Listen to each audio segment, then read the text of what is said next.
No es muy común tener aquí en la ciudad de Leticia algunos personajes que a veces pasan desapercibidos. Además ha recibido reconocimientos mundiales y suramericanos por su labor, pues es para nosotros realmente grato poder saludar. Me refiero a Sandra Alfaro, que fue calificada como la mejor nutricionista de Latinoamérica. El diario El Espectador le sacó un artículo el pasado 6 de septiembre sobre esa distinción y hoy está con nosotros, aunque ya va de salida hoy de la ciudad, pues espontáneamente ha venido aquí para hablarnos un poquito sobre el área profesional en la que ella se desempeña. Ella es nutricionista y dietista de la ciudad de Cali. Doctora Sandra Alfaro Barragán, bienvenida a Fantástica, buen día. Muy buenos días, Yonanes, gracias por su invitación y por estar aquí. Bueno, háblenos un poco sobre la labor que usted desarrolla, sobre ese trabajo que desarrolla especialmente desde la ciudad de Cali. Bueno, pues casi 25 años de experiencia dedicada a la nutrición. Con mucha alegría puedo decir que sí se puede, que hemos trabajado en poblaciones vulnerables y hemos podido. Y muy feliz aquí en el Amazonas mirando la cantidad de recursos que ustedes tienen. El potencial, ¿no? Sí, qué potencial en plantas, en alimentación, en pescado, plátano, yuca. Aquí no debería haber desnutrición, porque tienen todos los recursos que se pueden reorganizar y los niños sobre todo podrían estar muy bien nutridos. Bueno, usted actualmente, ¿dónde labora, doctora? Yo laboro en el Centro Médico Imbanaco de Cali. Es una clínica de alto nivel de atención, fue reconocida también por la Young Commission con el sello de la calidad internacional. Es una clínica que nos ha brindado, por ejemplo, a mí toda su plataforma para poder desarrollarme también. No ha sido fácil. Y desde ahí he podido impactar, por ejemplo, a futbolistas, ahora que me preguntaba sobre... Con lo de Ramos, ¿no? Sí. Usted tuvo varios... Sí, yo tuve varios que ahora están en equipos, sí, a nivel en Europa, sí. En la selección Colombia está Duván. Mina también pasó por el América. A Adriancho, como le decían, a él no consideraban que él iba a tener esa estatura. Y cuando llegó a mi consulta yo dije que él iba a medir más o menos 1,85. Me acuerdo que la Gambetta Estrada decía que no. Estaba Alberto Suárez de técnico y en el América. ¿Cuántos años tenía Adriancho? Tenía más o menos 14 años. ¿Adrián Ramos? Sí. ¿Cuánto medía en ese entonces? Era pequeño porque eran bajas las condiciones nutricionales en ese entonces y además bonito, ¿no? Que lo prestaban mucho a la selección Valle y lo desgastaban mucho.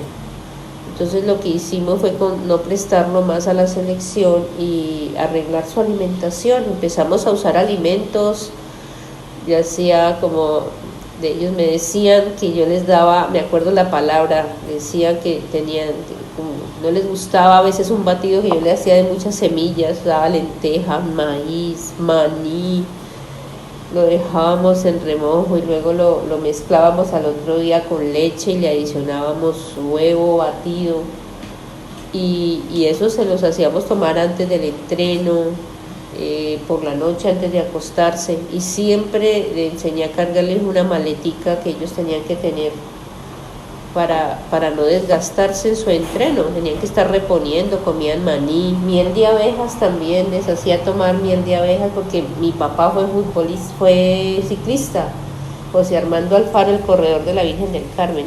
Claro. Entonces yo tenía algo de mi papá, sus cosas que él hacía, rituales con el deporte, siempre cargaba bananos, bocadillos, y él decía que la miel de abeja le daba mucha energía. Entonces yo me puse a investigar un poquito sobre la miel, porque si uno encuentra a veces una cartilla nutricional, la miel la catalogan como fuente de carbohidratos, pero ya mirándola científicamente profundo, tiene aminoácidos, es fuente de vitaminas, el carbohidrato que tiene se llama fructosa, entonces se va por una vía que no quita concentración al deportista. Eso sí, que sea miel pura, porque ahora hay muchas mieles que son extractos y con saborizantes, sí, ese no, tiene que ser de verdad de las abejas.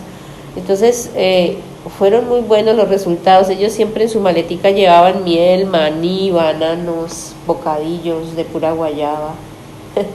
Pero hay un elemento que usted le dio a él y que fue fundamental también para su recuperación y su crecimiento. Hoy él midió 1,85. Sí, lo que nosotros habíamos pronosticado él llegó a medir, Adrián. Mucha confianza tenía Adrián, era lindo. Yo vi a su niña cuando nació, me la trajo, ya estaba en Europa y vino a traerme la hijita de la primera hija.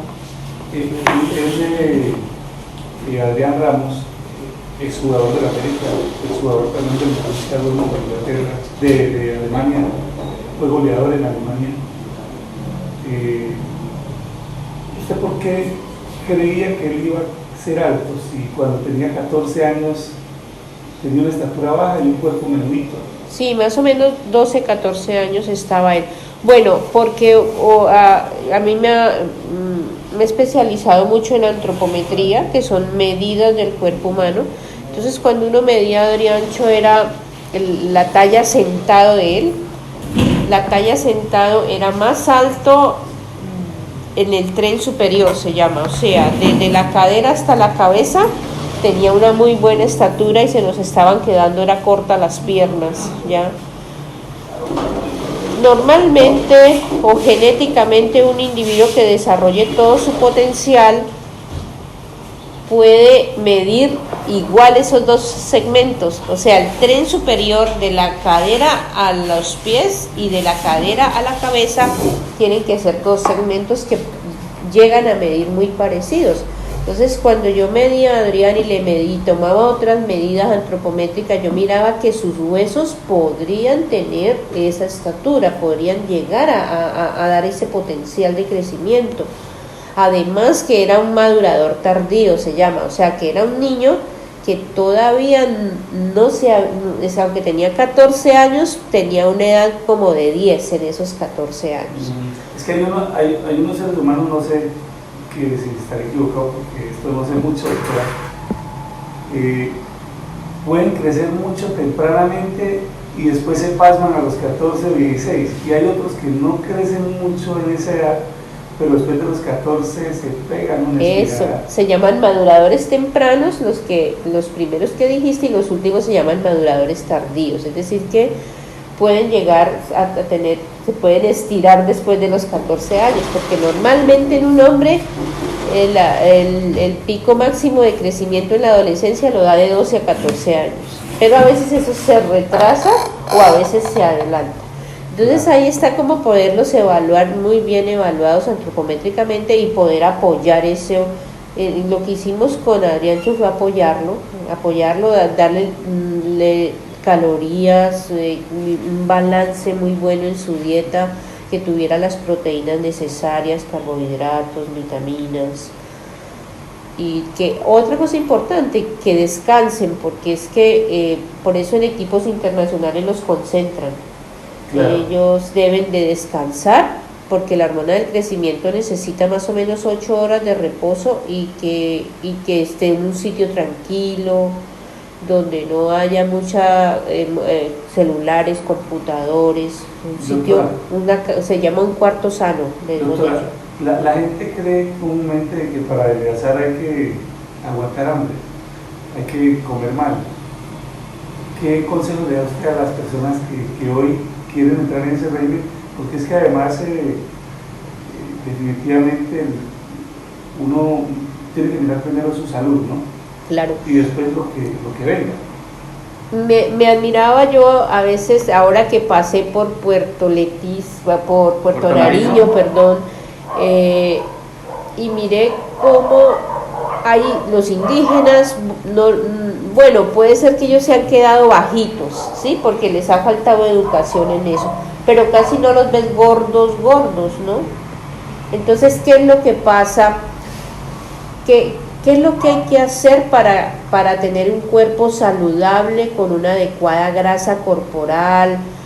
Es darle al cuerpo lo que él necesita en calorías. Por ejemplo, si un cuerpo mide tal estatura, hay que calcularle las calorías que él necesita, como cuando a un carro le calculamos cuánta gasolina se le debe dar al carro para ir a tal sitio. El cuerpo necesita, todos los nutrientes se vuelven energía, entonces calcular esas calorías. Segundo, pensar cómo le voy a dar esas calorías, o sea, fácil, no es difícil, es comer alimentos que nos dé la tierrita, ¿sí?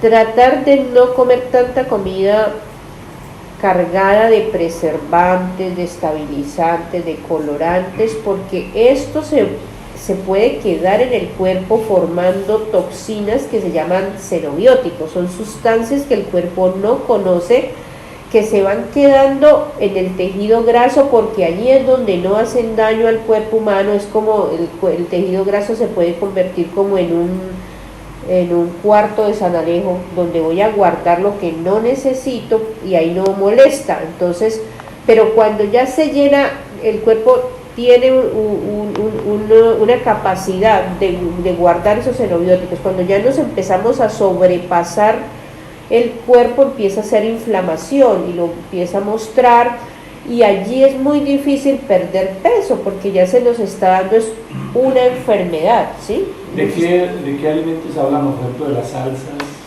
De las salsas, de las bebidas con colorantes, azucaradas, ¿sí?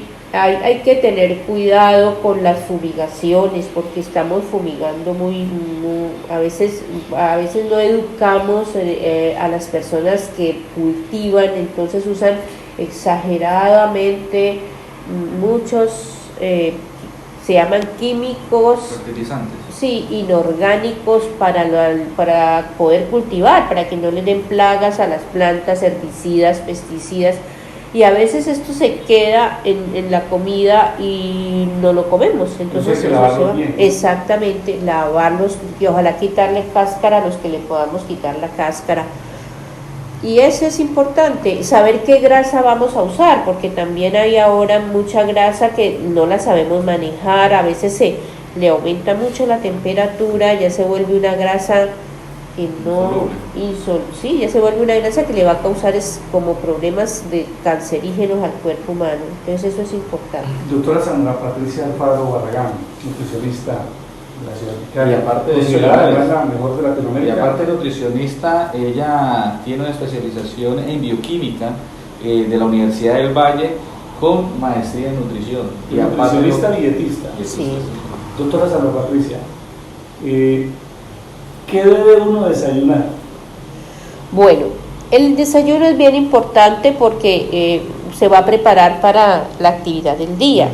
Entonces es importante que le demos en el desayuno tengamos un consumo de energía balanceada para que tengamos un día que empecemos bien. Entonces, por ejemplo, fuentes de carbohidratos podrían ser frutas. Las frutas tienen fructosa, son una muy buena fuente para un platico de frutas.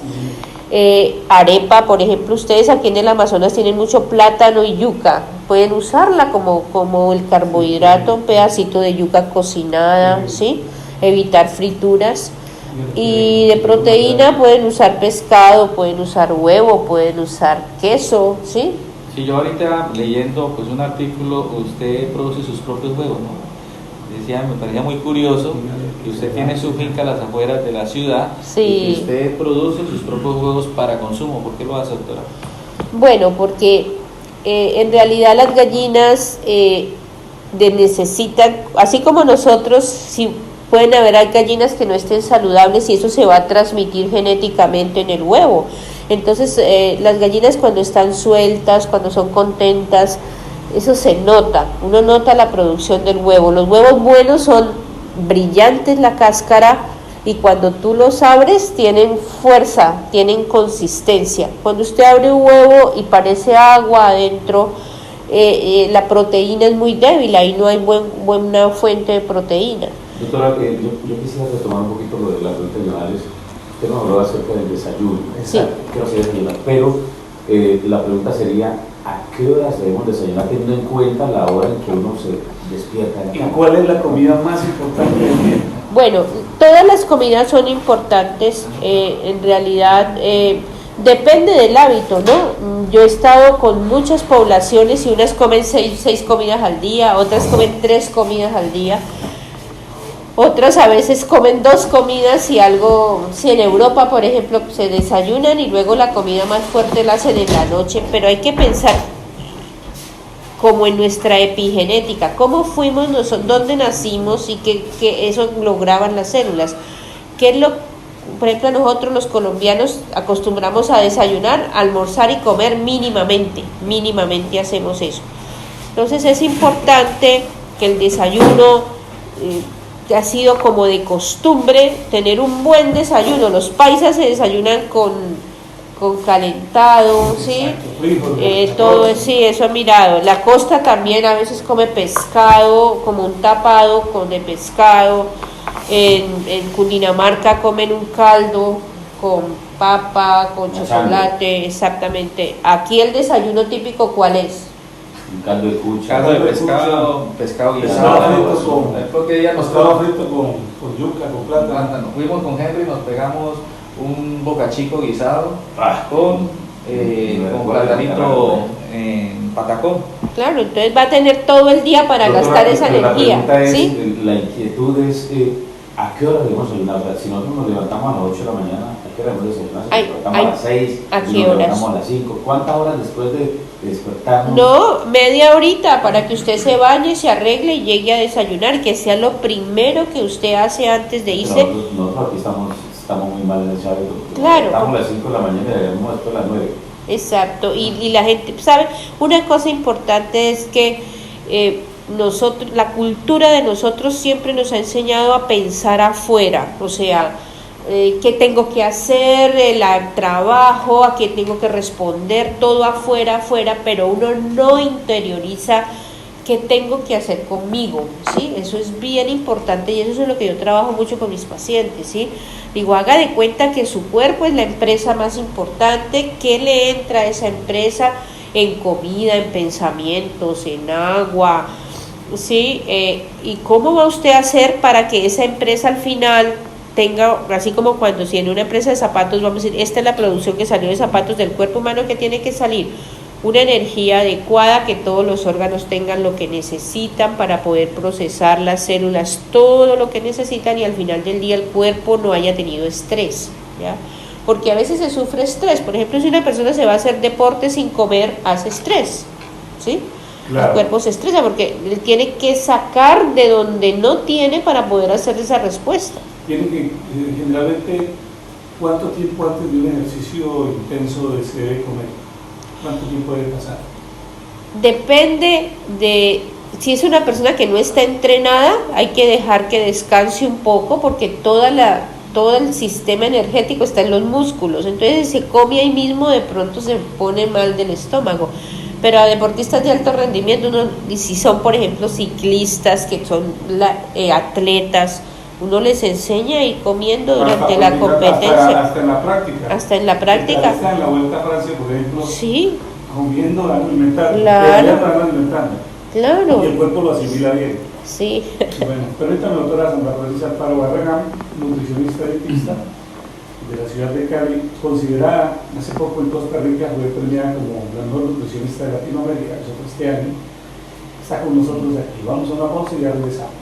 Bueno, y antes de ir a la pausa, Jonales, quiero recordarles que estamos en el mes de amor y amistad y qué bueno es comunicarse con todas esas personas que uno quiere, así uno se encuentren acá. Ahora con la tecnología 4G y 4.5G, pues usted puede comunicarse a través del WhatsApp, del Facebook, y si usted no tiene un buen plan de minutos o buenas gigas para navegar, lo invito para que visite Red Comunicaciones en crear plan con minutos ilimitados, gigas para navegar. Tenemos con una profesional nutricionista, también con todo este conocimiento importantísimo de la alimentación. Nosotros que creemos que a veces comemos bien, pero estamos comiendo mal, porque los resultados se ven. Doctora, yo le voy a hacer una pregunta muy práctica, muy real. ¿Qué es lo que nos está produciendo a nosotros, generalmente a los hombres? La barriguita, esa barriguita que la comenzamos a formar, que va creciendo y luego para esa inversión de muchos años, ¿no? ¿Qué es lo que nos produce, doctora? La alimentación, la mala alimentación, la de comer en tiempos que no son. ¿Qué nos produce eso? Bueno, hay muchos factores. El primero es la alimentación, que hay exceso de calorías, ¿sí? Segundo es falta de actividad física, porque ahora casi anteriormente no habían celulares, no habían ascensores, entonces caminábamos, iba a sonar el teléfono, caminaba. Ahora no, ahora nos pasamos en el computador sentados, terminamos el horario y nos vamos a la casa, comemos y nos acostamos. Entonces el cuerpo está diseñado para el movimiento, no está diseñado para ser sedentario. Yo pienso que así que se come igualito, hay que hacer actividad física. Es como otro nutriente que le debemos dar al cuerpo. Pero puede ser que exista un alimento que genere más eso que otro. Sí, la comida se está cambiando, está muy industrializada, porque no hay tiempo. No hay tiempo para preparar el desayuno, no hay tiempo para los niños mandarle en la lonchera una comida preparada por la mamá. No, entonces todo está industrializado y esto nos está afectando mucho. Hay que tener conciencia de qué se compra, aprender a leer etiquetas y tratar de que la comida sea muy natural, no tenga tantos productos que nos puedan hacer inflamación, como te lo había explicado antes. Entonces eso es bien importante. Doctora, ¿cuáles son los alimentos para el cerebro, para la memoria? Importantísimo, el triptófano es un aminoácido y lo podemos conseguir en el pescado. Ustedes que tienen aquí ¿cómo se llama el pescado? El pirarucú. Pirarucú. Dorado. No, de todo. De toda esta piraña, riquísima, la probé, me pareció maravillosa. Entonces, imagínense, el pescado es muy buena fuente de triptófano. El brócoli es buena fuente de glutatión, pueden consumir brócoli el chocolate. Ustedes también aquí producen cacao, estoy mirando cómo producen cacao y lo venden así como natural en polvo. Pueden consumir chocolate, que tiene muy buena fuente de nutrición para el cerebro. Y comer. Pero, doctora, ¿por qué los médicos prohíben el chocolate cuando la persona sufre de migraña, por ejemplo? Bueno, ya si sufre de migraña es otra cosa, porque tiene teobromina, que puede ayudar a hacer inflamación a nivel del cerebro. Entonces le prohíben el chocolate. La migraña hay que mirarla de dónde proviene. Puede ser que el hígado esté graso, ¿sí? Entonces se está tratando una migraña, pero no se mira el hígado. Entonces hay que mirar cómo está. El hígado es como la casa de la mamá. Todo lo produce para el cuerpo humano, genera todos los metabolismos que se requieren para que el cuerpo pueda usar los nutrientes, destoxifica el cuerpo humano. Entonces el hígado tiene que estar bien. Esa pregunta que me hacías de los hombres, también a veces hay excesos de licor, ¿sí? El hígado solo puede procesar 20 gramos de licor por hora. 20 gramos por hora. Y si uno se toma un whisky, tiene 45% de licor, o sea que en 100 centímetros, que es una copita normal que se toma uno, ahí está con 45 gramos. Y el hígado lo podría procesar eso en 2 horas y media. Y a veces un whisky. Hígado para aguantador, ¿no? Sí, sí. Nadie piensa eso. O sea, cuando se enferma, entonces dice, no, ya no puedo volver a tomar, ¿sí? Pero es mejor, falta mucha educación sobre nuestro cuerpo humano, cómo funciona, cómo es una empresa y cómo la tenemos que cuidar. Bueno, doctora, eso lo que produce el cerebro es el triptófano. No, el aminoácido es un aminoácido que conforma la proteína, y ese aminoácido se ha relacionado con mantener, por ejemplo, deficiencia de triptófano ha sido relacionado con Alzheimer, con demencia senil, insulina alta también, ¿sí? Entonces, por eso es importantísimo que las personas se cuiden en no tener el perímetro de la cintura grande, porque si tenemos estómagos voluminosos, vamos a tener de pronto insulina alta, hígado graso, y allí puede ser un factor que está afectando nuestro cerebro y no nos estamos dando cuenta. También la nutrición. Sí, por ejemplo, los garbanzos son altísimos en triptófano, por eso los árabes casi no les da Alzheimer, ¿no? Porque ellos toman mucho garbanzo. O sea, es una buena legumbre para poder implementarla más seguido en nuestra alimentación. Hacer actividad física y estar pendiente de que mi relación cintura-cadera esté bien, o sea, que no se sobrepase el abdomen por encima de la cintura ni de la cadera, ya no deja ver nada ya al piso, porque allí puede haber riesgo de diabetes, de hipertensión, de ácido úrico, empieza a enfermarse el cuerpo, ya una enfermedad crónica empieza a dañarle, a cobrarle al cuerpo humano vida, y si yo tenía tantos años de vida activo, ya no lo voy a tener, que no hice ejercicio, doctora, no comí bien. Es todo un placer charlar con usted. Yo aquí nos quedaríamos toda la mañana charlando porque tiene usted muchísimo conocimiento. Con mucho cariño. Y mil gracias. Con mucho cariño, y estaré, si un día me necesitan desde Cali me pueden comunicar, pues, puedo ayudarles en lo que necesiten. Que Dios la bendiga. Bueno, Siga muchas sirviéndole gracias. a la humanidad de esa manera. Muy bien, está la hora en Colombia.